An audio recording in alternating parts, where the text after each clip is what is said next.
Hello everyone, আমি অস্মিতা। এনডিএলএ স্টেশনে দাঁড়িয়ে অনেকক্ষণ আলোচনা করার পর আমরা ঠিক করলাম ক্লকরুমে লাগেজ রেখে মেট্রো করে চলে যাব চাঁদনি চকে কাঞ্চন ফ্যাশনে।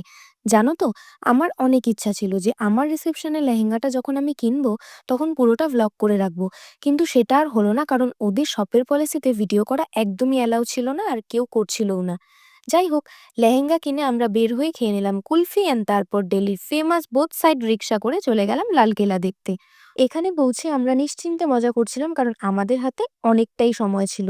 নেক্সট ট্রেন যেহেতু রাত 10:30টায়, তাই জাস্ট ভিড়টা দেখো এখানে। আমরা আর ভেতরে যাইনি কারণ প্রচণ্ড রোদ আর প্রচণ্ড গরম ছিল।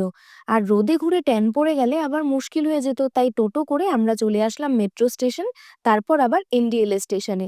এখানে হলদিরাম থেকে আমরা লাঞ্চ করে লাগেজ নিয়ে চলে গেলাম দিল্লির এস রোহিল্লা স্টেশনে। এখান থেকে আমাদের ট্রেন ছিল এনসিটিএম উধামপুর সুপারফাস্ট এক্সপ্রেস রাত 10:30টায়, যেটা উধামপুর পৌঁছাবে সকাল 8:40-এ। তো এই 1 মিনিটে আমরা হালকা দিল্লি ঘুরে নিলাম। পরের 1 মিনিটে তোমাদের দেখাবো কিভাবে উধামপুর থেকে একদম হোটেলে চলে গেলাম। ওকে, বাই।